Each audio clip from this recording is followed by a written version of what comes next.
So this is a picture of my yo-yo quilt that is approximately 80 years old. It's very old. My great-grandmother would have made it probably in her 40s. She was a seamstress from England. She was born in 1885. I'll just close in on it a little bit. I love that it's multiple colors, and that you could put it on any color of bedspread and it would pick up a color. And it's surprisingly warm, probably because of all the air captured by the yo-yos. And it's got a little bit of weight, but it's not too heavy, and it's just glorious. So I have been fixing it, of course, because every time I wash it, it falls apart some more. And in fixing it and re-sewing it, is probably the whole thing has been re-sewed. But in doing that, I have figured out how I would make yo-yos, how I would do them, and that's what I'm going to show you today. Is a very efficient way of, I feel it's an efficient way of making yo-yos, because I do some quilting, machine quilting, and I've got tons of material, and I just, whenever I have leftover scraps now, I cut it into 4-inch. You can cut it into 4 or 5-inch pieces, and then the yo-yos are transported. It's hand sewing, so you can take it with you anywhere if you have to wait somewhere, and work on them. And eventually, I'm going to make a very solid, sturdy yo-yo quilt this time. And you can use it to make babies' blankets or placemats or table runners or anything. But I really want to make another spread, another kind of rainbow crazy spread like this, because I just love it. So here we go. I'm going to show you how I make yo-yos. I discovered that the best way, the best format that I think, and the strongest to make the yo-yos would be to cut my fabric in squares. These are 4-inch squares. Whenever I do a project of some kind, quilting or anything like that, when I have leftover fabric, my leftover cotton, I simply cut it in 4 or 5-inch squares. These ones are 4-inch. And I just keep them in my little box here, and this is portable, and I can take that wherever I go. For sewing the yo-yos, I use one strand of a very thick, heavy cotton. This is the one I've got. This, whoops, upside down. This is a Coats upholstery cotton, or upholstery nylon, excuse me. This is a nylon string thread. You can get heavy quilting thread. It doesn't matter. It's just using double strand seems to tangle up easier, and it's not as fast nor as efficient. Now, the reason I decided to cut my yo-yos in squares, the fabric in squares rather than circles, first of all, 1,000 times faster. I can line up my fabric on my cutting mat and zip my rotary cutter, boom, boom, boom, and I can layer 4 or 5 fabrics at the same time, and in seconds I have gazillions of squares, where it takes forever to cut little circles out, unless you have a circle cutter, and still you generally only do one at a time anyway. The other reason that I'm doing squares is that when the yo-yos are finished, you see that the yo-yo, a finished yo-yo here, is a rounded square, and when they're put together, these rounded squares, there's less space in between the yo-yos, so it's going to make a more dense quilt, a more solid quilt. So, and also super much easier to sew. And because if you're sewing with a circle, you're always turning the edge down every 2 or 3 stitches, turning as you go around, which means it takes a lot longer to sew your yo-yo. In a square, it's a few simple steps, so I'll show you how this goes. So I've got my square here.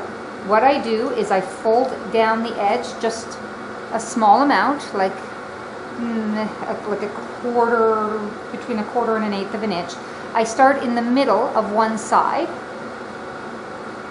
I push my needle down. The back side of the fabric is facing up.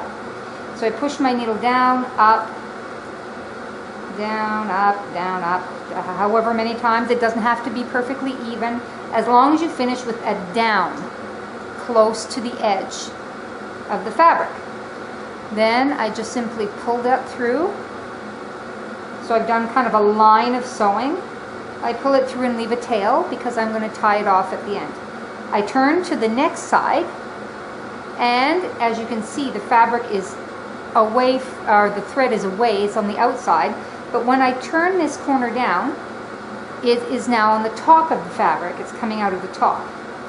So I'm there on the top, so I'm going to go again. I'll just fold this through, and I just kind of fold a line, and I hold it with my other hand,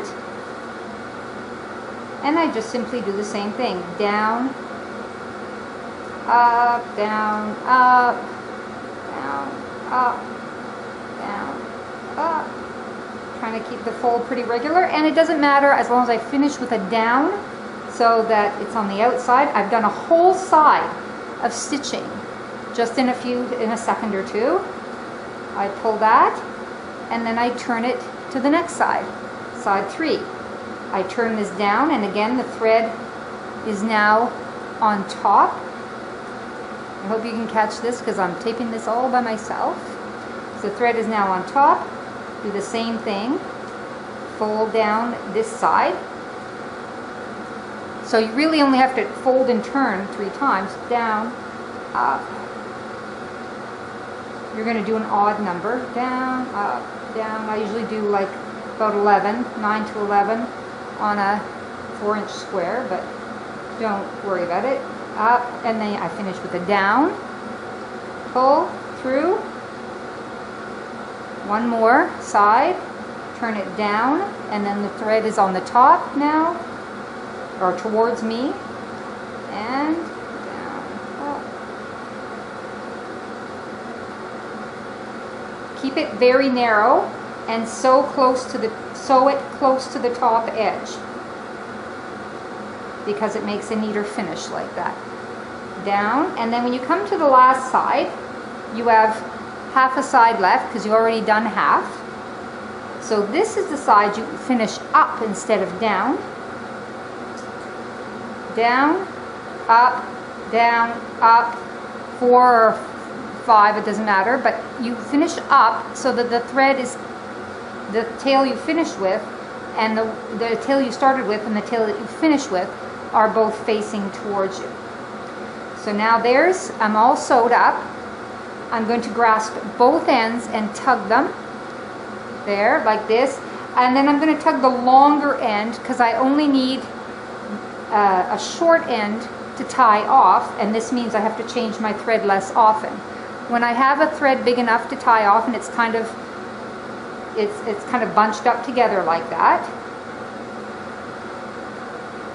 I do a right over left. I take the short edge, put it over the long, right over left, around, and I pull it, I give it a good tug, and then do it again, the short over the long. It's always short over long, or it will be right over left, left over right. It's always short over long. Give it a little snap, and for good measure, because I've sewed these things together a lot of times when they've fallen apart, I do one more, and I give it a good snap again.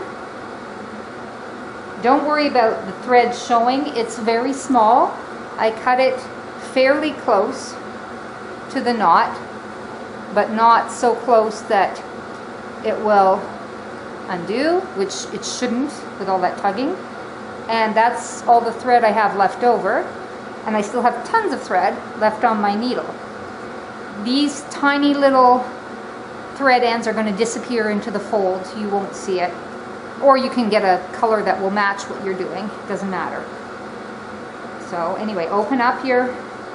I put my thumb in the middle of the hole like this, and my finger on the back, and I just kind of go around and pull out the corners while I'm pushing down and pulling out at the same time. There. And I'm left with a lovely little rounded square yo-yo, which in another video I'm going to show you how to put them together. I have tons of them here. I love this. This is sturdy. It's not going to fall apart for a very long time if it ever does. Hopefully it never will. And this will make a nice warm blanket, which is what I want to, a coverlet, which is really what I want to make with it. It's nice and thick and sturdy. Okay, that's it.